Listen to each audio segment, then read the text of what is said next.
But I think the main things is at the end of the day, volleyball is volleyball. It's in the same 9x9 court, and the rules are the same. So we. Is that on the back of your shirt? Yeah, it's on the back of the shirt. Muted. A little free shout out for you.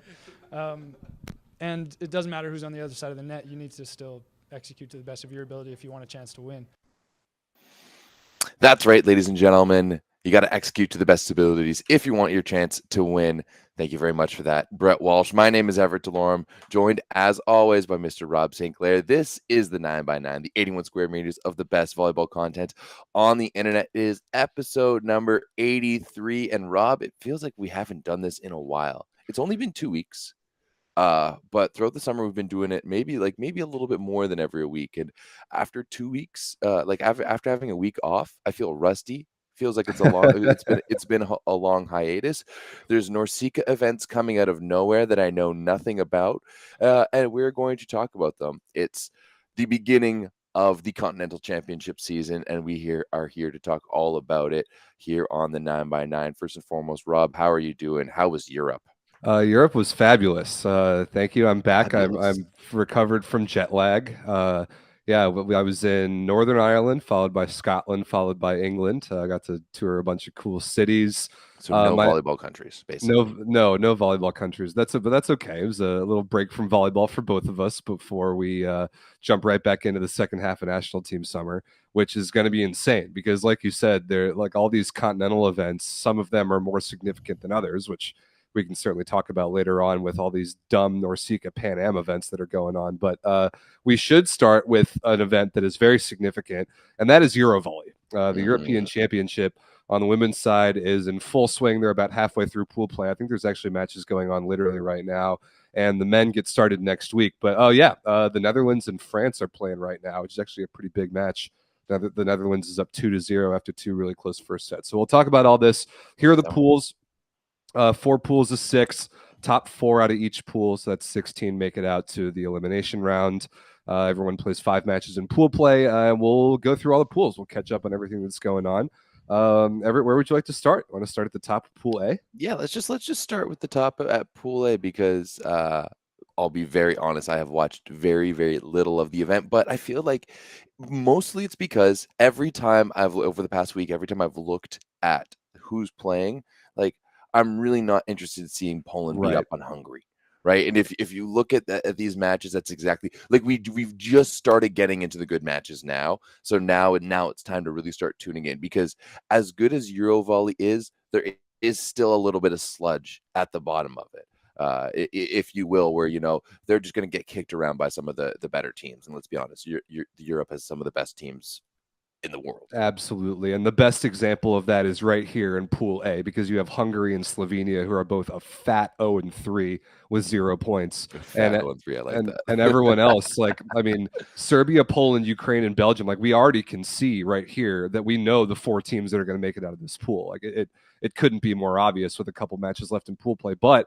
it doesn't mean that there's not drama in this pool. So like you said, not a lot of these matches have been very attractive to watch on paper, but there was one yesterday and that was Serbia versus Poland. That was the first real one that I had things to do, unfortunately, but that was the first one I was like, ooh, I want to watch this. I want to see, because to me, coming into this event, that's 2 teams trending in different directions. You've got the 2-time defending world champions in Serbia, who were kind of iffy during VNL, and Poland, who's really been on the rise. So this win for Serbia kind of caught me off guard.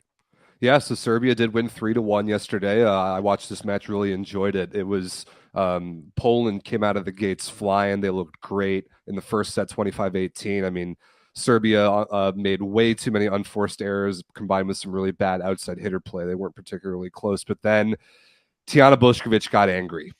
Oh my goodness, where was this performance from Bošković the last 9 months? All of club season, all of that 1 week of VNL that she played, we didn't really see this from her, but check out this stat line. 30 points in 4 sets, which is insane. 29 for 50, 58% kill percentage, which is absolutely off the charts. And what I was also interested to see is that she's jump serving again. We haven't seen her jump serve since last year's World Championship. The whole club season for Adzadžbaša, all VNL that she played, she was staying down and float serving. And so she is back to a gear that should scare people. If she's like going 100% from the service line as well, even in EuroVolley pool play, like watch out. I wonder if Tiana Boskovic is just one of those fall girlies who needs like a PSL in the morning to get her going, because it A good old seems to pumpkin be spice latte. it seems to be this time of year that she just turns on and starts going for it. Love to see it though, and you have a feeling that these two teams. I love when two teams battle it out in pool play, and then they end up seeing each other later on in the knockout rounds. And you have the feeling that that's going to happen for this matchup as well. Very possible. So Magdalena Stysiak in this one was not bad at all. 20 for 39, 51% kills, a few errors, got blocked a few times. The issue for Poland was outside hitter play. None of their outside hitters were particularly good. Martina Łukasik, 7 for 29. Ouch. Olivia Różański, 6 for 19 is not very good. And so that's and if you can't stop Tiana Boskovic from going 29 for 50, you're probably not going to win that match. But you're right. It is likely that these two could easily see each other in like the round of 8 or maybe even the round of 4, which would be hype. But I mean, the seeding when it comes to this pool, especially with Ukraine and Belgium both being competitive so far, it looks like Serbia is probably going to win this pool. But finishing second is a big deal for seeding. So Belgium is going to struggle here because Belgium's 2 wins at home, by the way. Their 2 wins are against the bad teams, Hungary and Slovenia. And they got upset by Ukraine yesterday at home. That is not good. That is not good at all for Belgium. It's also not good in Belgium just for their general place in the volleyball world. Like, let's remember, this is a team that was just in the VNL last year, should have been relegated, but was because of the dumb rules. And now Ukraine was a team that was fighting to get back into the VNL. And now Ukraine kind of upending all of this and getting the 3 dong nonetheless over Belgium, 18, 23, and 23. So that is definitely an interesting result to me because I don't know how I feel about Belgium now, moving forward and how legitimate they are. I would have thought that they're a team potentially that could have created some upsets. I'm not so sure anymore. Well, they've had a very tumultuous year off the court. It's important to remember they've got the like pending potential suspension of their coach, and seems like there's a lot of division inside the program as a result of that. It kind of seems like Britt Herbots is on one side, and then most of the other good players that have stepped away from the national team for a couple of years now are on the other side. So it seems like they've got a lot of things to figure out, but playing at home in Ghent has not really gone that well for Belgium so far. Belgium versus Poland is today at 2 p.m. Eastern. That is another one worth watching. And if Belgium can't pull an upset there, it's looking likely they're going to finish 4th in this pool. That's going to give them a pretty much impossible round of 16 matchup even when they do get there. Yeah, that we're really going to make things tough for them in that one. So they need to see if they can pull up an upset, but otherwise going to look a little ugly there for Belgium. Yep. And Hungary and Slovenia, thanks for participating. They are probably mathematically eliminated already, but that's not really a surprise. Okay. No, not at all. Anything else about Pool A? You're ready to move on? No, let's move on to Pool B. Pool B is hosted by Italy and is completely dominated by Italy. They are the only really competitive team in this pool. The fact that you have Bulgaria going 2-1, I mean, tells you kind of everything you need to know. Exactly. But the one, and before we talk about how embarrassing Croatia is, I do want to talk about this. Look at this scene. Look at this absolute scene in Verona to kick off the tournament, an outdoor-indoor volleyball match. It's been a while since we've seen this. I think there was an Italian men's match that did this maybe to kick off the World Championship in like 2018. In Rome, I thought it was 2015. Could have been 14 maybe, but they've done this a couple times, and this kickoff match where Italy like convincingly 3-donged Romania in Verona in front of 9,000 fans. This scene was incredible. This looks so cool, and like this photo, which is amazing, doesn't really even do it justice. Go and look at like the Italian Federation's Instagram. They posted a great video of the nighttime lights and the crowd and the atmosphere. It just looked incredible. So huge shout outs to the Italian Federation for putting this together. This is sweet. I really like this a lot. I really like this too. I think that this is really what we need to see more of. But we got someone in the chat that was there. Oh, really? Ooh, someone says I was there in Verona. It was stunning. By username. I'm so happy to hear that. I'm happy to hear that it was as awesome as it looked, because it looked incredible. It's always so finicky. Like beach volleyball, obviously we play it outside. We know that, but indoor is such an indoor sport. So there's so many things that can make it go wrong, especially Weather, for wind, yeah. absolutely, especially for like a legitimate match like this. It's crazy that they were able to pull it off. So you know what, Boomers, you did well for once. You did well. You tried to get that old time feel in it, and it actually worked. This is something that I'm actually going to commend the CEV and the Italian Volleyball Federation for this, because I think Yeah, this is wonderful. Just absolutely look at that. love it. Like Look those at it. arches. Oh man. Oh, just love it. Awesome. Makes you feel like a gladiator. Awesome. Yeah, I was relatively close in proximity to this. I think I was in Scotland at the time this match was happening. I'm like, damn it, I wish I was in Verona instead of the British Islands. This is awesome. So good for them. Really, the only other drama in this pool, and it certainly isn't in the standings. It actually comes from Italy's roster choices for this tournament. First of all, Ekaterina Antropova is now finally Italian. Just in time, she beat the buzzer. She got an Italian passport just in time to suit up for this event, which is great to see. But there are a lot of notable names for Italy missing. Davide Mazzanti has kind of been under fire for some of these choices. No Cristina Chirichella, no Caterina Bossetti, no Monica De Gennaro. I don't really understand. I don't really understand what's going on there. If we have any Italian insiders in the chat, let us know the thoughts of the Italian fan base. I'm sure it's not particularly good. Yeah, okay, we've already got people clowning on Mazzanti. So that's really the only drama in this pool so far. Is Third option? That's the most ridiculous Third thing option.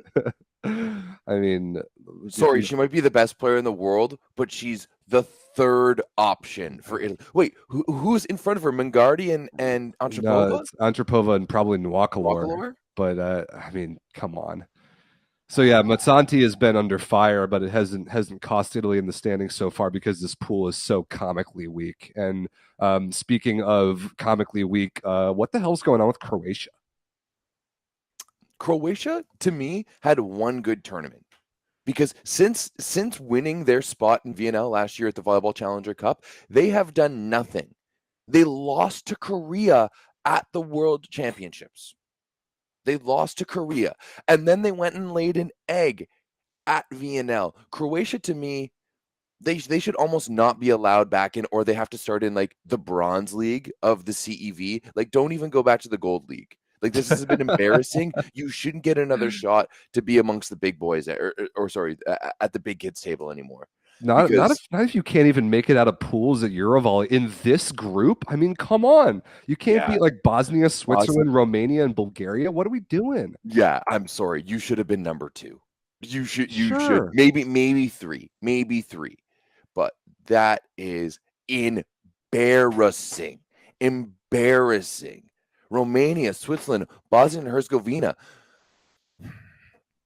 Someone needs to be fired. Yeah. Someone needs to be fired. And to me, this smells as, organizational ineptitude, right? This doesn't just sound like they need a new coach. This sounds like they need an entirely new organization to look at things, because, man, what is going on with Croatia? That is downright embarrassing. Really bad. Embarrassing. Horrible. And I'm glad you brought up that this does. I agree. This smells like organizational ineptitude, because even though I agree with that, whose stock has plummeted? Ferhat Akbaş, the coach of Croatia, who also coaches at Zajabaša. Like, remember halfway through the season, the Turkish fan base was trying to convince their federation to buy out Akbaş's contract with Croatia to bring him in to coach the Turkish national team. Then Zajabaša failed to win any trophies. Now Croatia is one of the most embarrassing teams in the world. So not good. And I know they don't have Samantha Fabris, but still, like their organization's got to figure it out. But back to the Italy thing. This is going to cost them. Their coach just burning bridges with some of their best players in their team's history and their current pipeline. I don't really know what Mazzanti's end goal is here. Maybe he's just trying to get fired. I have honestly no clue. It's obviously it hasn't cost them yet, but keep a close eye on Italy. They're obviously going to win this pool, but if there's enough dysfunction here, they could be like on upset alert in the round of 16, depending on who their matchup is. Mazzanti's in an interesting position too, because he's been their head coach since 2017, and he's on contract until 2024. Right? Wow, so that is a long contract. That is a long contract. But also, interestingly enough, he did also jump in and coach a year in the Lega Volley Femminili back in 2020, 2021 for Perugia. Kind of break those general rules that they have the national team coaches coaching a team there over there in Italy. So I'm almost wondering if it's going to come to the boiling point here, especially with so many good Italian coaches. You can literally throw a rock, There's you're going to so find a good many. one, right? Like, just look around the world and see how many there are. Even like mediocre ones like Marcello Abbondanza too are decent as well, and Italian. If things don't go well here, especially with Italy hosting, I don't see Mazzanti, especially with everything leading up to this, I don't see Mazzanti moving forward. I agree. I mean, our friend who was at the game in Verona says that there are lots of signs, hashtag Mazzanti out. So it seems like the fan base's voice seems to be pretty clear on this one. So I'm most curious about what happens with Italy off the court rather than on it, at least as far as pool play goes. Real quick, there's only 4 matches left in this pool: Bulgaria versus Romania, Italy versus Bosnia and Herzegovina, Switzerland versus. Oh wait, maybe not. Maybe there's only 4 matches left. Who are you expecting to move on here? Because 4 of these teams only have 1 match left. Italy and Bulgaria have 2. We're expecting Italy to run the table. They have to play Bosnia and Herzegovina and Croatia. Romania, Switzerland, and Croatia and Bosnia all have 1 match left. So Bosnia's playing Italy. That's Thank tough. you for participating. Have a cookie on your way out. You're probably done. But Switzerland here has a possibility of jumping up, right? Depending on what happens in that Bulgaria versus Romania match, like there could be some movement here. Sure. Like Because I think this is good. This is going to be the top 4 because Italy plays Croatia and Bosnia. So there could be some movement, and all of those teams there have 6 points. Of course, Bulgaria is in the best position at 2-1, while the other ones are at 2-2. What are you expecting it to finish out as?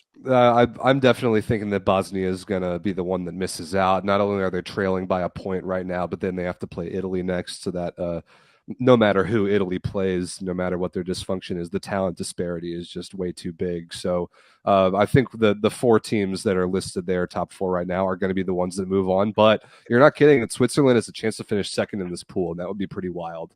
An outside chance, like Bulgaria basically have to lose both their games, and then it would just come down to a tie break. But I do believe that Switzerland did beat Romania, so. Yeah, interesting. I mean, I can't say I think it's going to matter that much in the end. Like none of those 3 teams, Bulgaria, Romania, Switzerland, I wouldn't pick any of them to win a bracket game. No. Maybe Bulgaria, depending on the matchup. But there might be some drama in the seeding in the pool. I just don't think it's going to have that much consequence at the end of the day. No, I agree. All right, you want to move on now to Pool C? Let's do it. Pool C is an interesting one with a couple of big teams. I mean, Turkey, we're expecting to just run away with it. So far, so good. One of the best teams in the world right now. Germany, super solid.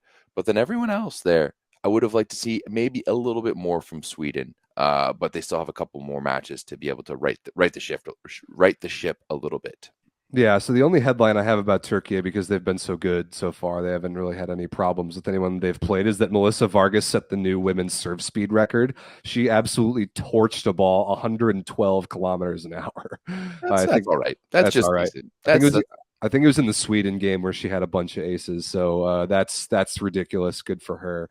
The other big headline coming out of this pool is that Hannah Orthman is done for the tournament for Germany, which really hurts. That is a big. That hurts. Yeah, that's big. Knee injury. Knee injury. I don't know, like if it's the knee injury, like the one that we don't like to talk about. If it's that knee injury, then she's done for club season as well. But if it's just like medium severity, then maybe she can play club season, but we know that she's done for EuroVolley, which is a bummer. So Germany is in a little bit of trouble because as soon as she got hurt, like as soon as she was unavailable, they got upset by Sweden, and Sweden, who just before that had lost to Greece, which is a really bad loss. So bad loss. This is by far the most competitive pool top to bottom. Like there's no team in this pool that's out of contention of making it out at this point. So Germany has Czech Republic, I think today. Sweden has Azerbaijan maybe tomorrow. That's maybe no, that might be today as well. That should be winnable for Sweden if Hawk has a good enough game. I still don't think Greece is going to make it out, but them beating Sweden is pretty surprising. So the only thing that is for sure here is that Turkey is going to win this pool. Like everything else behind that, with Hannah Ortmann getting hurt, Germany's probably most important player. Like everything else is up for grabs. Yeah, Germany just getting ready, set to play Czechia today. And you're right. Greece is playing Azerbaijan today as well. But I still think Sweden has a decent chance to make it out. They have to play Azerbaijan and Czechia left. So I think that could be two potential wins there. I think that they could finish the pool play here 3-2, which I would guess would be enough to make it out of this pool. Yeah, I agree. So Isabel Haak, by the way, in the win over Sweden yesterday, 31 points and 9 aces.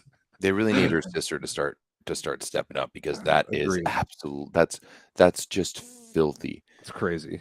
And she's going at Alsmeyer, she's going at Stieglet, like she's going at their players, like players who play in the Italian league. So yeah, 9 aces to only 2 service errors is one of the best serving performances I've ever seen. And we haven't seen Hawk actually serve the ball that well in a little while. It's like she can be good there. Obviously, you see this stat line, but I haven't seen her really like dominate from the baseline and club all that recently. So this is a good sign for her. It's one of the only areas where Sweden's going to get a lot of break points is from her serve. This is a bad loss for Germany too, considering that at home they win the first set 25-13 and then proceeded to get 16, 18 and 18. Dude, what is up with all these women's games being so like crazy lopsided? Like you have beatdowns, like absolute like 10-point plus beatdowns, and then the same thing on the other side in the next set. I don't really understand that. It's the Hawk sisters, man. Just going bomb. Just going for it. Love to see it. People are talking about the Vargas's serve record in the chat. How impressive is 112 kph for women's? I mean, it's the record, so it's obviously pretty impressive. And I heard that Boscovich ripped 116, but I think that it was out of bounds. And I think that you have to serve the ball in order for it to count. At least absolutely. That's my impression. It's like that dude on TikTok who just like he'll just comment on other people's videos being like, oh, I'm throwing 97 mile per hour fastball, and you see the catcher like diving every which way. Like, bro, if it's not in the strike zone, it doesn't count. Same thing here. If it's not in the court, it doesn't count. Yeah, I couldn't agree more. So let's see. What are your picks, Everett? Who's going to make it out of this pool? I'm looking at the schedule. I'm struggling. I think Sweden's going to make it out. I think they're going to win their last 2 games. I do think that Germany is going to beat Czechia and salvage something. Like if they get one more win, that's all they need, and they have to play Czechia and Turkey. So there's that. Sweden plays Azerbaijan and Czechia, and then other than that, it's really hard to say. If Azerbaijan can beat Greece today, I think they're through. Probably. I think they'll get through at 2 and 3. Whereas Czechia, then who misses out? Like, is the Czech Republic going to miss out, or is Sweden going to miss out? I'm honestly not sure. I think Czechia is going to miss out because they have to play Germany and they have to play Sweden. Okay. And I think that's tough. I think Sweden just has too much firepower for them, and they may not have the quality all around, but not many teams in the world have a quality like Bella Hawk, and even Anna Hawk is out there doing some good things too. So yeah, I think that loss to Greece was just a blip in the road. I think Azerbaijan, I don't think they're going to win, but I don't think Czechia is going to win either. Yeah, remember a couple years ago, Azerbaijan randomly got 4th at this tournament. For a while there, Azerbaijan was like had some of the like they were winning Champions Leagues. Because like they were putting money into women's volleyball there in the early 2010s, like Azeral Baku, and there was like multiple teams. Like there was 1.3 teams from Baku in the Champions League. Whoa. Yeah. Not quite the case anymore, but they could still make it out of this pool. It is 1-0 Greece. Oh, they're playing right now, huh? They're playing right now. It just came across on the slider. It is 1-0 Greece. So that makes things interesting if Greece could pick up another win here, because I do think that 4th place team from this pool is going to be a team with a 2 and 3 record. Probably. That might get it out on points or tiebreakers. Yeah, very interesting. We'll keep an eye on the scores. There are 3 matches going on right now, including a huge one in Pool D. Netherlands versus France head to head, two undefeated teams to this point. They're playing right now. The Netherlands is up 2-0. Both of them have been only by 2-point wins in the first two sets. It's very close right now in the third set. Like It's a tight match. 16-15 right now for France right now. Very tight. Yeah, 16-15. Very, very tight. So those are the two best teams in that pool, but not. This is the only pool I'd say without a medal contender in the pool. Like you've got Serbia and maybe Poland in Pool A. You've got Italy in Pool B. You've got Turkey in Pool C. You don't really have that elite team in Pool D, which kind of makes the pool more fun. Like this, I'm looking forward to going back and watching this France-Netherlands match later. You don't have an elite team, but like the quality of the teams all the way through, I think, is higher. Pretty than good. Some of the other pools. Yeah.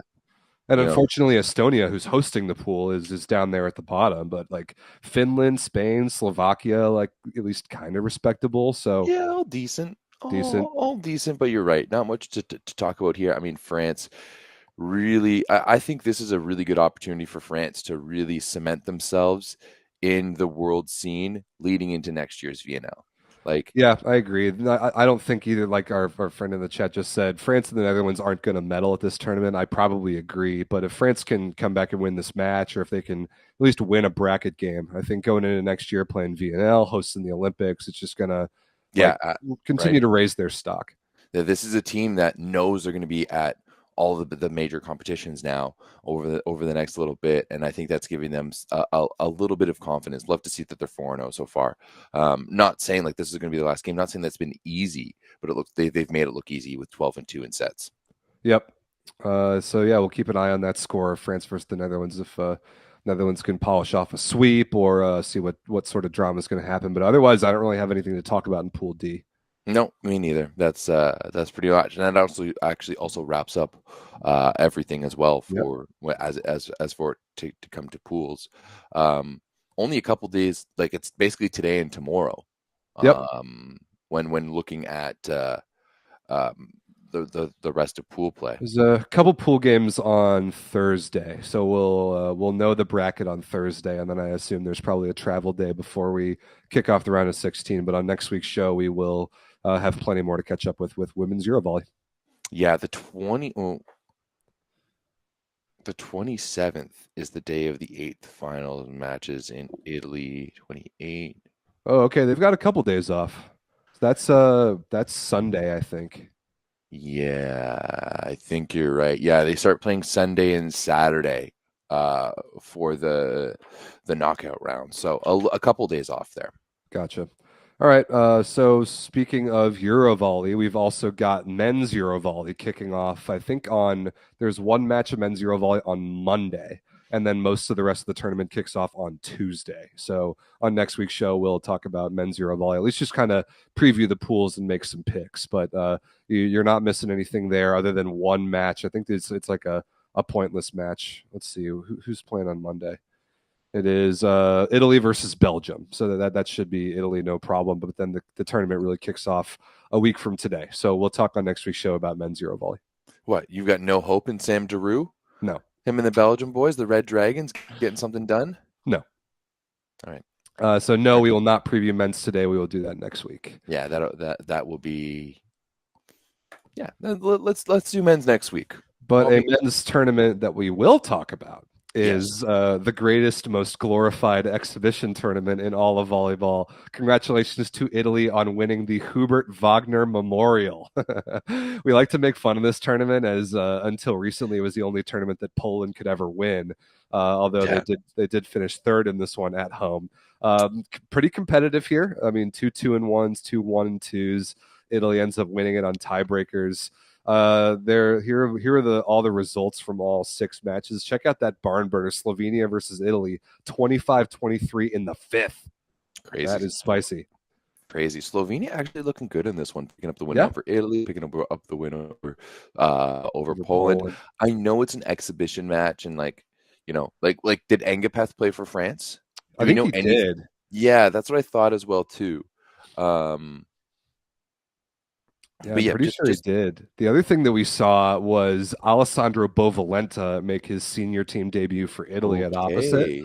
And I didn't get to watch any of the games, but I From the chatter in the Discord, people are stoked about this kid and think that he might already be better than Yuri Romano. So keep an Those in eye the on that. chat, those in the chat who are Italian and follow the men's team, do we think that Bovalenta should be getting a shot at Euros? Is Yeah, is he going to be on the roster? And then if he is he going to be, is he going to be getting minutes? well, I think he should. I mean, like we talked about at VNL, Italy literally didn't have a backup opposite. They had Fabrizio Gironi, who's an outside hitter, and Penali's hurt, but he also sucks. Stephanie, who I like, is also hurt. So I think there's no reason not to take Bovalenta on the roster at least, and maybe play him in pool play a little bit and see what happens. I mean, no reason why not. Okay, people who actually watched Hubert Wagner are chiming in the chat. Italy played the bench against Slovenia, they said, and they still pushed it to 5. And I guess we didn't see Irvin Ingapeth at all. I thought he was on the roster, but maybe he didn't play very much. I don't know. Yeah, France's stock is dropping, man. France has not looked all that good this calendar year. Yeah, but they always do this. They always look good at some tournaments and not so good at other ones. You're telling me that once they have the boys back in town, once they go to a couple of clubs, get that camaraderie going, go through a few dollar bills, that they're not going to be ready to go? Like, come on. Come on. This team is in coast mode. They're the defending Olympic champions, and they're hosting the next Olympics, right? They're going to be just fine. I agree with you. They're going to be just fine. I'm not worried until they start losing players. That's when I'm going to be, or if players start really showing that they're on the decline, right? I think that in like a day-to-day setting, Engapeth isn't what he used to be, but that dude can still pull up his bootstraps and go out there and give it to give it. Yeah. I still think that he can be on his best day. He can still be one of the best players in the world, no doubt about it. I agree. Somebody in the chat says there's an Italy versus Poland match on YouTube where Bovalenta played. Put that link either in the chat or in the Discord because I want to watch that. I want to see this kid. I haven't actually gotten to look at him on tape yet. So put that link either in the chat or in the Discord. Tag me. I want to go check this Bovalenta kid out because there is a lot of hype, and that's kind of just what Italy needs. So we'll see. I don't really have any other takes about Hubert Wagner. I didn't get to watch any of it. It's always kind of just a big overproduced, but at the end of the day, it's an exhibition tournament. Yeah. Also, username coming in, who's just coming in with so much info today. Big shout out to username. Wish we knew what username was. Saying that bringing up that France does have a lot of promising youngsters. Which we will talk about later, that did just win the U19 World Championship. Yeah, exactly. And you look at guys like Ibrahim Lawani and Timothy Carl and so on and so forth. Like this is one of the best programs, I would say, for developing young talent in the world. And I don't think we're gonna see them fall off anytime soon. Agreed. So especially not to like pre-2010 standard when they were like nowhere near good. Yeah, that is true. Like they were invisible. They were playing like the 3rd division of World League in 2009, 2010, and then they got this generation and caught fire. In 2015, in 2014 or 15, they came out of Group 2 of World League. Yeah, and since then they've been one of the best teams in the world. So yep. All right. Before we move on, I mean, we talked about, just mentioned that France won U19 World Championship. There's a lot of sort of minor tournaments that have gone on the last couple of weeks that we at least want to acknowledge. But before we do that, Everett, a couple things we need to talk about. The first is that volleyball.store. Check it out. I finally got it. Finally got some 9x9. Do you have the other stuff? Do you have the other stuff around you that you got, like the sweaters and? It's not around me, but I got a handful of these T-shirts. I got the crew neck. I got a hoodie with this logo on it. They are so good, dude. The quality of this T-shirt and the quality of the hoodies. I'm so excited to wear these. Like it's about time I got some, but I can now say from personal experience that you people need to buy some of this stuff. So I'm mad, Rob, because I bought or made the purchase I bought myself a few more pieces of article clothing for the NORCECA events coming up. And I was just like, I got you some, and I was like, yeah, I'm gonna get myself some too. Mine hasn't shown up. I leave on Friday. So it has a couple more days to show up. Sure hope it And shows up. I'm not confident. I am not confident at all that it's going to show up on time. So I'm a little bit sad about that. But I'll have the stuff that I already have, but you'll be looking good. Yeah, I'll be ready to go. Oh yeah, Bassie in the chat saying, "Is this the big news?" Yes, the big news is that I got a 9x9 squared T-shirt. No. No, don't worry. We've got some big Honestly, news coming later. Bassie, can you send me your address? Because you deserve some 9x9 merch. Yes, because you You- all should go follow the Spicy Vibes account, which has been a little quiet lately. Bassie, get back to posting some stuff. But yeah, Bassie, send me your address and sizing and stuff like that on Discord or whatever, and we'll send you some merch. But if the rest of you want some more merch, you can check out thatvolleyball.store and use the code SPICY. If you use the code SPICY, you're going to get 15% off your whole order to look as good as Everett. And now you've got to pick up some 9x9 squared stuff. And if you see us around this summer at any various events and you're wearing this stuff, we will really love to see that. You can take a photo with us or yell slanderous insults at Everett or whatever you want to do. But I don't know, both of us. But use the code SPICY at thatvolleyball.store, pick up some stuff, and you get 15% off. Absolutely. And Rob, now is for basically the only reason we do this show now. Right? The only reason we do this show, our favorite segment, Mr. Where's Daddy? So I don't even remember what the last one was because it was so long ago. Yeah, it was 2 weeks ago. We've had 2 weeks of a 2 week break of me using my Photoshop skills to hide Daddy Stankovic in various places during the show. And I was really happy about this one because 2 weeks ago, as we were celebrating our channel reaching 20,000 subscribers, if you see in the last zero of 20,000 there, hiding inside the zero is none other than Daddy Stankovic. So it was a little different this time. I didn't just Photoshop him onto someone else's face. I hit him in our 20,000 number there. Thank you guys again for getting us to 20,000 subscribers. But we had some people find him. Our friend Kenny McGraw found him, put in the chat that he found Daddy Stankovic. Remember, if you find Daddy Stankovic, because he will be hidden in this show somewhere, you comment in the main YouTube comment section after the stream is over. You comment the timestamp of where he is. And if you're the first one to do that, you get a shout out on next week's show. So Kenny McGraw found him 2 weeks ago. He found Daddy peeking out of the zero there as we celebrated 20,000 subscribers. So congratulations, you found Daddy Stankovic. Let's see who can find him this week.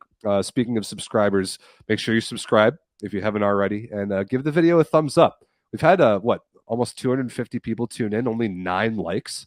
Guys, come on. Come on. Give us a little bit more than that. Like, come on, we can do better than that. So give us some thumbs ups and make sure you keep an eye out for where Daddy Stankovic might be and comment the timestamp of where he is in the main YouTube comment section after the stream is over. Okay. What is next now? I accidentally exited out of our notes doc, Rob, and I'm trying to catch up.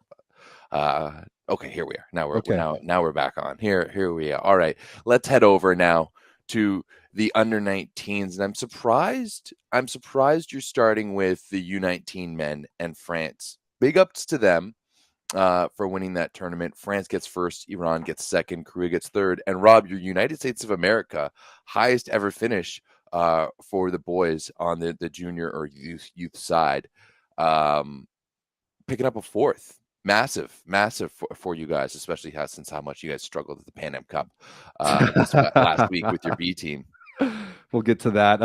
This was a good couple week stretch for the USA developmental program. We are never good at the U19 level, like never. And to have our men get all the way to the semis, we beat Bulgaria in the round of 8, which is a big win because they have a great youth pipeline right now.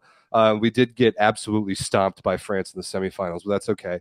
France went on to win the tournament. But getting to the medal rounds for U.S. youth team is a first. I don't think our boys have ever been that far in that tournament ever. So congratulations to them.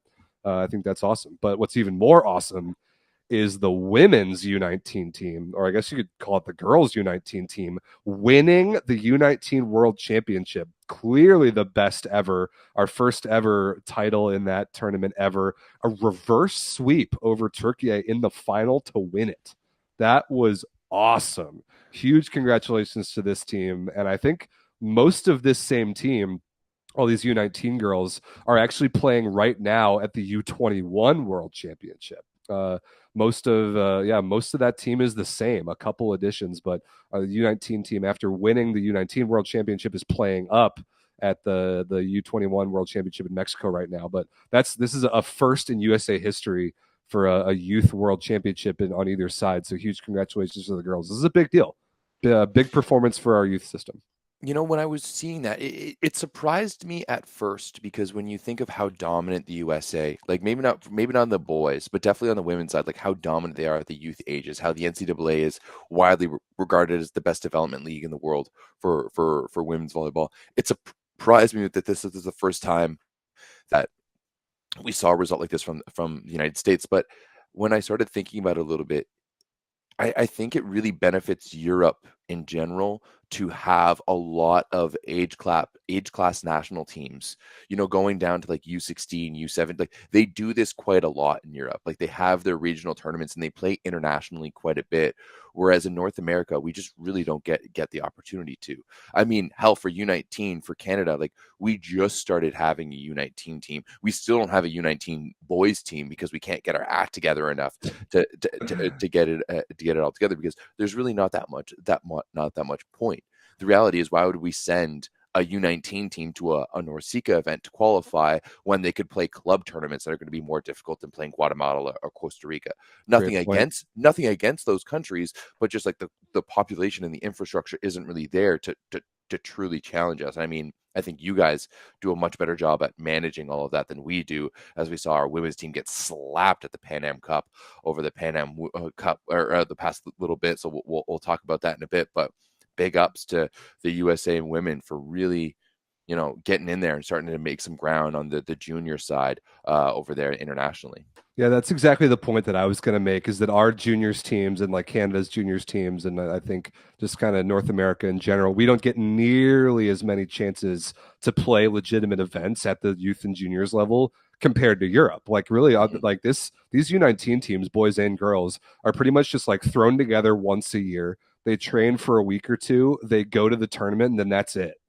Like that. So the fact that we don't usually have success isn't that surprising, considering the all those teams in Europe are playing together at the junior and youth levels like all the time, year round, and all sorts of different things. So and also geographically, right? Exactly. Like, Italy is the size of California, right? More or less. So when you're talking about a team that needs to get together and train, it's just a little bit of driving. Whereas if you're trying to get a national team's worth from the United States or Canada, and you're flying people from, you know, 8 hours across a country it's a lot more difficult. It's a lot more difficult, and you need a lot more infrastructure to be able to do so. Exactly. But very, very promising couple week stretch for both USA youth teams, the women winning and the men taking fourth. So good for them. Speaking of developmental programs, Everett, out of nowhere, the Canadian men's senior B team wins the PanAm Cup, a 3-1 win over Brazil in the final, including beating the USA in the quarterfinal on the nice way. Little three-dong right there. Yep. And the USA had been playing pretty well. Canada comes out of literally nowhere. Isaac Heslinga wins MVP. Isn't he going back to Alberta this year? He is. Yeah. Let's jump into this for a little bit, because Canada played Brazil on night one of this tournament and got thoroughly slapped. And I texted my good buddy who's on the left of that picture there, Mr. Chris Voth, who also coaches in Switzerland. And I was like, we just got handled. And he's like, yeah, that wasn't pretty. Like the boys are feeling it. And it took a little bit of time to get going. Now, this team is very different than the B team we saw last year. Last year, we had Melser. There was Brody, Cooper, like a lot of those younger guys who are now playing for the A team. Like Luke Herr, for example. Luke Herr, Jordan Schnitzer. You know, this is a team that is essentially making up the A, like a lot of the like filling the gaps, the A team right now. So I was kind of hesitant. I wasn't entirely sure what to expect from this team, but I was pleasantly surprised. I mean, first and foremost, that nice little 3-dong against the United States of America in the quarterfinals for the second year in a row. And might I add that other than like you have Jackson Howe, who played 1 year professional, a couple years there for Finn McCarthy. Byron Katarakis, I think, is the veteran of this team. And yes, Isaac Heslinga got the MVP, but I absolutely think like Katarakis was scoring almost double-digit points as a setter. Yeah. As a setter. And when you watch the way he played, the way he was hustling on defense, the way he was serving, the way he was blocking, he was clearly the emotional leader of this team. I thought he should have been MVP, but this was a random hodgepodge, especially with guys like Derek Epp dropping out of the program after not being picked for the A team. Instead, you have Jonathan Porterance coming in and doing some really good things. So for the way to this team to beat the US in the quarterfinals, take down what is like a full Mexican team in the semifinals, and that's tough. Like even had Pedro Engel, their legendary setter, starting for them, and then getting the revenge on Brazil is absolutely massive, and it gives me a little bit of hope moving forward, especially with everything, how much we've seen, everything we've seen with the A team over the little bit. It gives me still a little bit of hope that like, hey, we're still here and we're still balling. Yes, in the chat, Katarakis is going to be playing in the Plus Liga next year, which is huge for him. He's been doing some good things in the Bundesliga as of late, past couple of years. But Plus Liga obviously is a little bit better. But Isaac Heslinga too. I mean, I think this dude needs a whole lot of respect. He really struggled during the U Sports National Championships in the springtime. If you remember that, Alberta did not play well. They lost in the semifinals. They lost in that bronze medal match. They were the defending national champions. Had just won the Canada West. Isaac Heslinga did not play well, and to see him bounce back. His 4-4 shot is absolutely filthy. And I got to see it like a couple of times in Hamilton. And Isaac, I'm a little mad at you because you're like teasing me with it. You won't show it to me in person, but you'll show it on the world stage. But yeah, absolutely massive. First ever championship here, or PanAm Cup win for Canada. Of course, we usually send the beat team, but just a lot of guys really, really stepping up. You got a couple of Sherbrooke guys coming in there. Byron Katarakis, who wasn't on the radar for the national team at anywhere at the beginning of the summer, comes in to do some good work. Of course, Jordan Canham held down the right side. He'll be joining the A team for the NORCECA Championships and for the Olympic qualifiers. So, yeah, this was a fantastic tournament, and love to see the growth from Canada all around. Yeah, the final was electric. I watched it. I really enjoyed it. Katarakis had an ace in overtime to win one of the sets. I agree. He was would have been my pick for MVP, but a great tournament all around from Canada out of literally nowhere. And somebody in the chat says, love listening to Everett talking about Canada when they were playing well, which hasn't happened all that often lately, No. but I do like hearing Everett get excited about his team. So congratulations. I feel like I'm just as passionate when we're playing poorly too. Yes, you are. So I don't think it really goes away. A couple other notes that I thought the USA, I watched a bunch of our games in pool play. Huge congratulations to a couple of our guys. Mike Marshman and Tim McIntosh are two absolute grinders, two guys that I love, both VLA guys. Marsh has played like 6 years of pro and is just cracking the national team now at age 29, which is amazing. And he started at middle in every match and was incredible. So congratulations to him and Tim McIntosh at libero, who I also love. The team looked decent. I liked Quinn Isaacson. I didn't love the play from the outside hitters overall. I thought Jacob Pastor was the best of the group, but last year too. Yeah, so that's fine. I mean, a fine showing from the B team. What do I think of Parker Van Buren? He's the opposite from Loyola. I thought he was okay. He didn't serve the ball very well. He's like pretty physical. He blocks well. I don't love his arm. But against inferior competition like the U.S. saw in pool play, he was carving them up. So maybe there's something there. We do certainly need opposites in the pipeline. But the other take that I had from this tournament, kind of a joke, is that congratulations to Cuba for finishing dead last. Thanks for participating. But the reason why I'm actually serious about congratulating Cuba is that they successfully identified the PanAm Cup as being useless, and therefore they did not send their A team. Congratulations, Cuba. Everyone give Cuba a huge round of applause for not sending their A team to a useless tournament.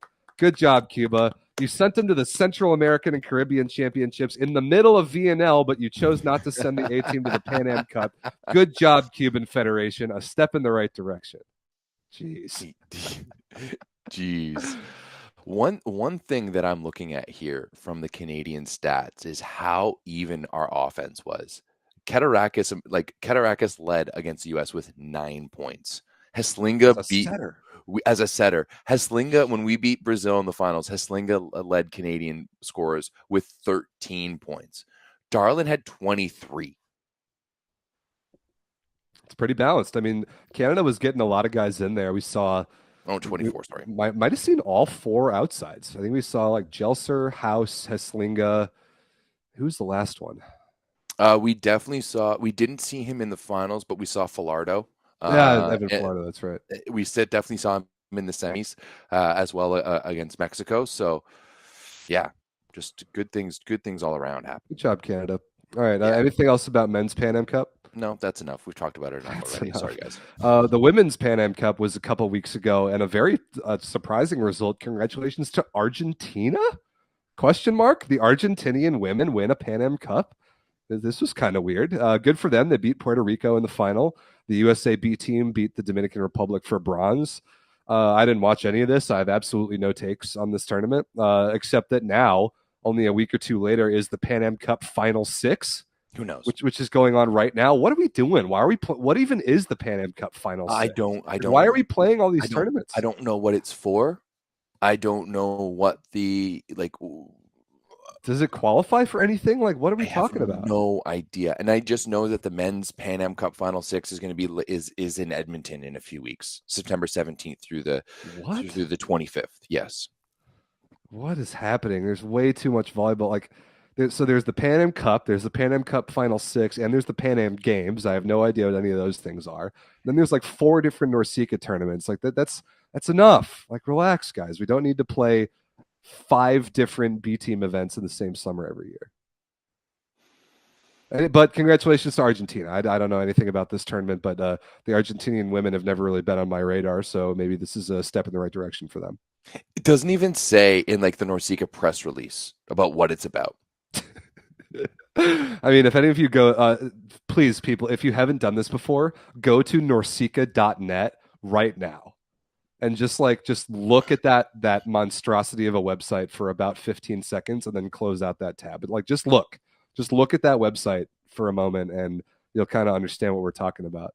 Just quite the site. Go look at norceca.net right now. Just go give it a look. Speaking, Everett, of NORCECA tournaments, so are we ready to move on to the only 2 actually meaningful NORCECA tournaments this summer? Absolutely. Let's get into the big times. Whew, let's go Quebec City. Okay. First and foremost, I will be there. Yes. Rob will not be there. I will be there. I'm driving up, going to a wedding on Saturday, leaving from the wedding on Sunday, and driving up to Quebec City. Hoping to get there on. It is a bit of a drive. It's like 8 hours from Toronto, so doing a little camping on the way. But hoping to get there on Monday. I'll be there all week. If you are in the Quebec City area and you want to attend the matches for free, hook me up or link me up because I'd love to find some people to help me record some of the games. It's been a busy summer. I haven't really done much with my significant other, so I'm bringing Sam along with me to Quebec. We're going to make a little bit of a work vacation. So I just need some people to just press play on the camera to record some of the matches. That's all you need to do. You'll get free admission to the event. You'll get a pass if you just come in and just press play. That's all you need to do. So shoot me a message, get in touch with me. Would love to have you there.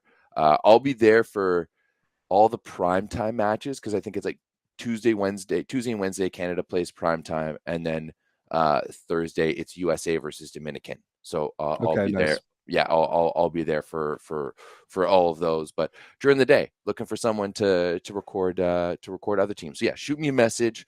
Get in touch with me. Would love to have some people work with us. But this is a big one. It sounds like I know Canada's sending. I know we're sending the A team.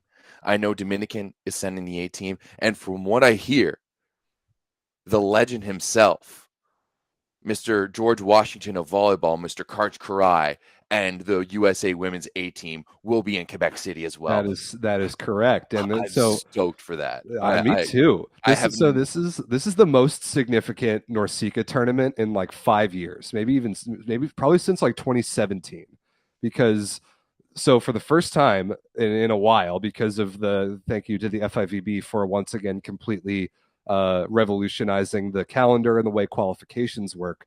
The top 3 finishers from the NORCECA Championship from this tournament qualify for the 2025 World Championship. As remember, we're going to 2 World Championships per quad starting in 2025, and they're being playing on the odd years. So the winners of like this year's Continental Championships, the top 3 in each continent, get bids to the 2025 World Championship. So there is something on the line. Also, there are world ranking points on the line, and the world ranking matters for this Olympic cycle qualification. So we are expecting all these teams, US, Canada, and Dominican Republic. That's 3 VNL teams that are all going to send their A teams to Quebec City. And it starts a week from today, which is awesome. It's crazy that it starts a week from today and we can find basically zero information about it. But Everett There's a schedule at least. There is a schedule. It's only 7 teams, which is weird. I think there must have been a team that dropped out. So yeah, I think there's a pool of 3 and a pool of 4. Yeah, so Canada's in the pool 3. Right. With I think you have Mexico and maybe Cuba. I looked at it briefly earlier today. I don't remember. Let me pull it up here as I sound like an old man. Yeah, it's USA and Dominican Republic in the pool of 4. Yeah, and then it's Puerto Rico and Mexico and Canada in the pool of 3. So USA, Dominican Republic, Cuba, and Costa Rica. Okay. And Canada, Mexico, Puerto Rico. Got it. So those 7 teams playing NORCECA Championship. Like this is, I mean, I know we're NORCECA, they're the CEV, but EuroVolley that's going on right now is a massive deal. And what we want to do as best we can is try and amplify the NORCECA Championship to like separate it from all this useless PanAm tournaments that we were talking about. This tournament does matter. We want to help juice this tournament. We want to help make this tournament matter because it does. This is our Continental Championship. It matters for World Championship qualification. It matters for world rankings. So the teams are sending the A teams for the first time in a very long time to this tournament, and I'm stoked about it. Yeah, so am I. I've never gotten to see the American A team play in person. Sweet. You're gonna enjoy what you see, especially like our women's team could use a bit of a confidence boost right now. This is a tournament that I really need us to go out and win. I think we clearly have the talent. I'd say we're probably the favorites. Both Dominican and Canada will be good, legitimately good opponents. I mean, we would probably see Canada in the final if I had to guess. If we both win our pools, we're on the opposite sides. We'll see. It really depends on how we can play. I do agree. Although I think it's probably going to be a Canada versus Dominican semifinal. Yeah.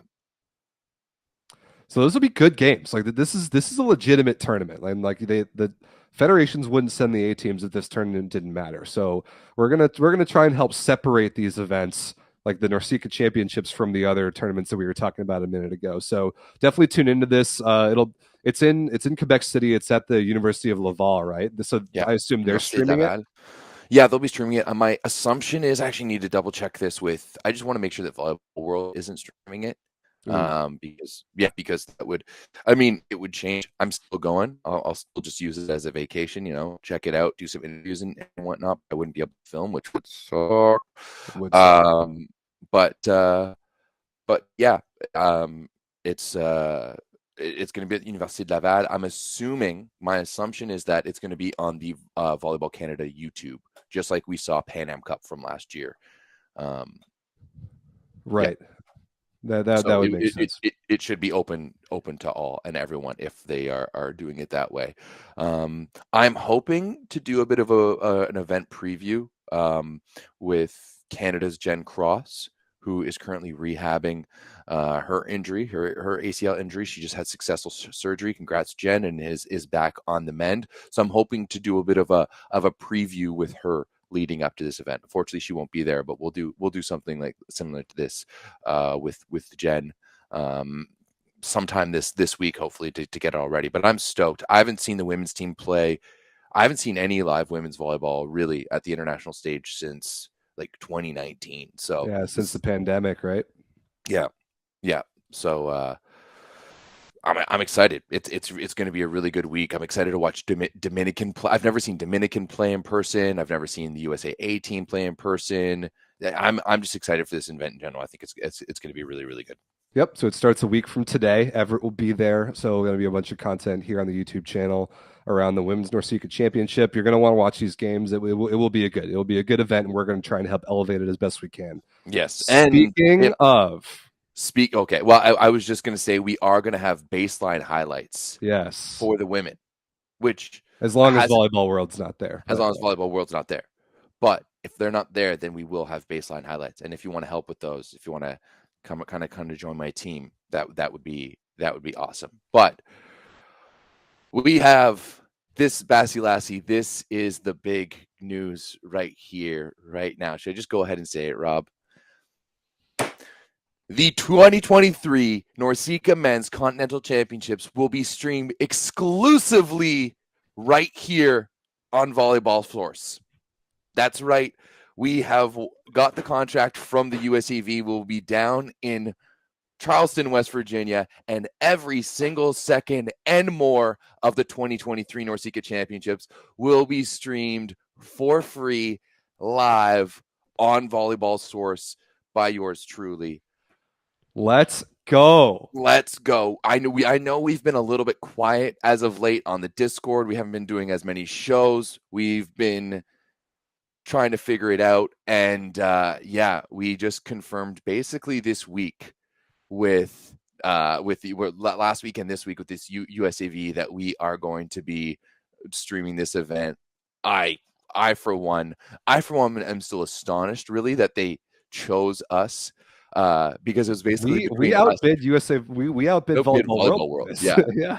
Basically, they were like, "Yeah, we're talking to Volleyball World as well," and we put together a nice little proposal for them, and they went with us. So every second of the NORCECA Men's Volleyball Continental Championship will be streamed right here, and yeah, you're going to be able to watch all of it. Rob and I will be on the mic. Yes, we will. We're going to be on together for some games. We're going to be riding solo for others. So first and foremost, I guess, if you are in the Charleston, West Virginia region and you want to volunteer for us, we're going to need some help for this event. Shoot us a message. Let us know. We'd love to have you. But otherwise, just buckle up, ladies and gentlemen, because it is going to be a ride. This is going to be so much fun. Yes, so we've got people in the chat. Yes, we do need volunteers. If you can get to Charleston, West Virginia, I know of all places, it is in Charleston, West Virginia. But if you can get yourself there, we could absolutely use your help. So get yourself there. We will get you a media pass. We will get you into the event for free. This is an A-team event. This is an A-team. This is an A-team event. We will be streaming an A-team event, the USA men's A-team, the Canadian, the Cuban men's A-teams, the Mexican A-team, who is no joke. This is an A-team event. Like, we're talking Eric Shoji, Matt Anderson, Micah Christensen, TJ DeFalco, like Dave Smith, like okay, American bias. Like, let's throw Nick some Hogue, Stephen Marr, like Lopez. These are the guys. These are the guys that we are going to be streaming. Everett and I are going to be commentating. We're going to have post-game shows, going to have baseline highlights, interviews, like the whole thing.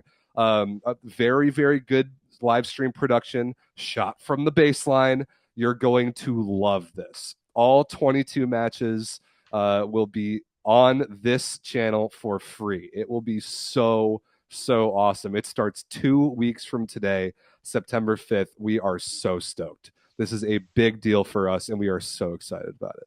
Yeah, it's like I said, I didn't think we were going to be able to get it, especially when we were talking to USAV, and they were like, yeah, we're also talking to Volleyball World. And I was like, okay, well, it would make sense for you guys to go with Volleyball World. Luckily, we thank the USAV for showing the confidence in us that you know they want an event like this on our platform. And I honestly, this is why like this we've been a little bit quiet recently because we've been working on some things, and this is it. This is going to be a couple of massive weeks here for Volleyball Source. First, we're going to be at the women's tournament, getting some content there, and then of course to the men's tournament. A few questions in the chat.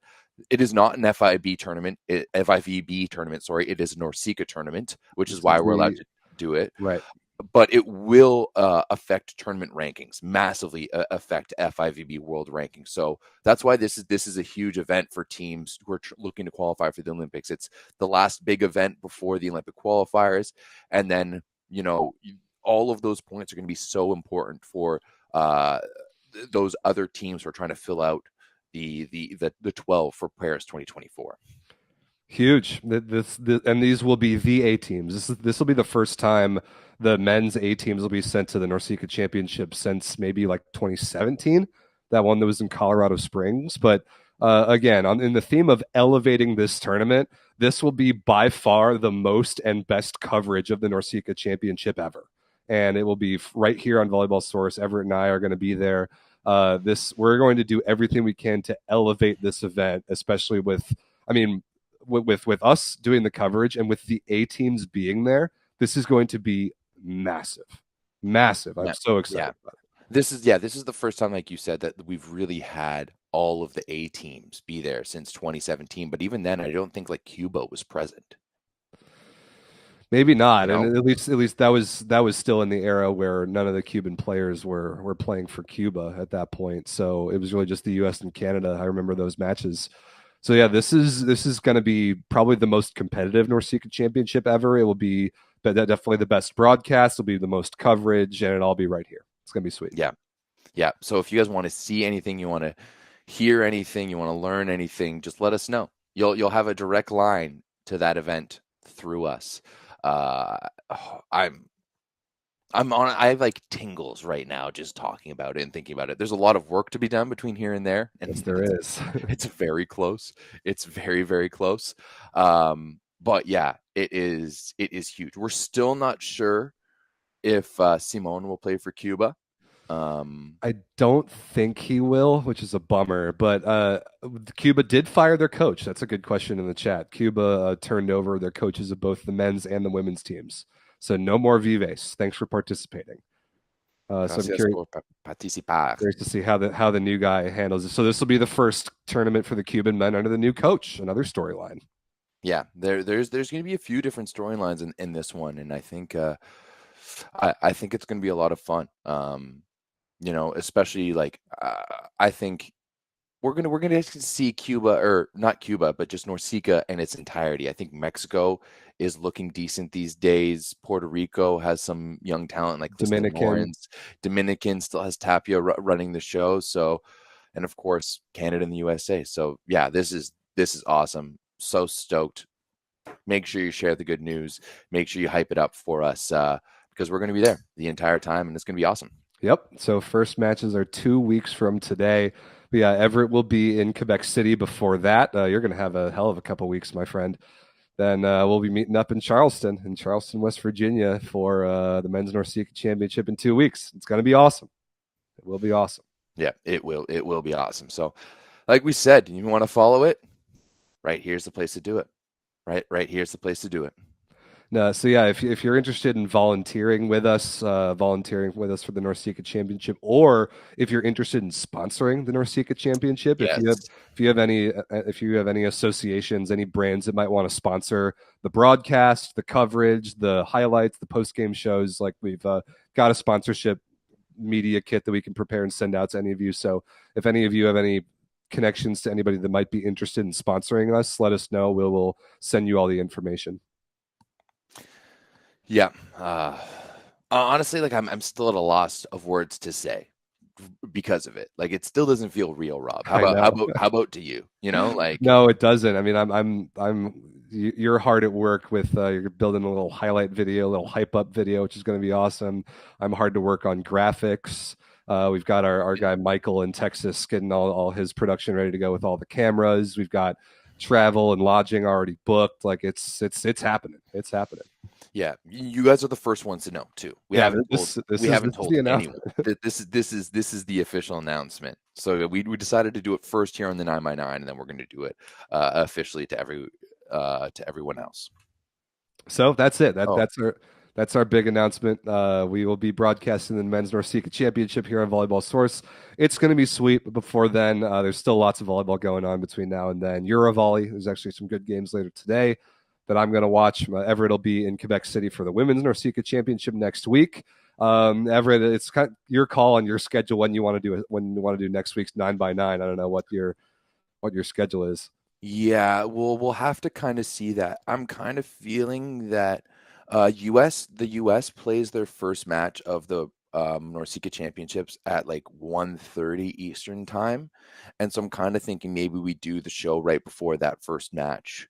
On Tuesday? Yeah, on Tuesday, just because the Monday I'm still going to be driving up to Quebec City. We want to like we're camping just outside of Kingston, and we're leaving early in the morning, so I won't be able to do an early morning show like this. But maybe we can do something around like noonish next Tuesday. But we'll let you guys know. Luke, I do appreciate the sentiment, but I'm not going to steal the out of system to the moon. That's clearly theirs, and they use that a lot. But I appreciate the sentiment. We're doing some big things over here. So thanks for watching. Keep tuned to the channel. Make sure you're subscribed if you're not already. Make sure you find Daddy Stankovic, because I can confirm now that he has appeared. So comment the timestamp of where he was. Make sure you hit up that volleyball.store, because if you are at the NORCECA Championship, we want to see you wearing this stuff, as we will be there. Use the code SPICY for 15% off. And yeah, stay tuned to, we will announce exactly when our next show is going to be in the Volleyball Source Discord, which we haven't plugged yet. Link is in the description to join that. You definitely want to be a part of that community. Absolutely. Check out the Discord, check out that volleyball store, subscribe to the channel, especially now you're going to want to, because there is going to be so much content over the next little bit. So much content, because we have like Rob, we're going to be busy. We are. We're going to might not be able to tune into EuroVolley men until like the playoffs. Like, I don't know how we're going to be able to be at the NORCECA championships, covering the NORCECA championships and watching EuroVolley at the same time. But for you guys, we're going to try our best. We're going to try our best. I mean, yeah, well, maybe the time zones will work. Like the NORCECA games are in the afternoon. The EuroVolley games are typically in the morning. So maybe we can wake up and watch one or two. Yeah, especially in West Virginia, when we're there, we're together. We've got a beautiful Airbnb there, so we can wake up, get some, eat some toast or something, and watch some EuroVolley games to get ready for the for the matches. It's going to be a busy couple weeks, boys and girls, but you're in the right place. It's going to be awesome. So we'll see you on next week's 9x9. We'll let you know when that's going to be. Join the Volleyball Source Discord. Enjoy all the Continental Championship season. It's in full swing. Peace, ladies and gentlemen. We'll see you soon.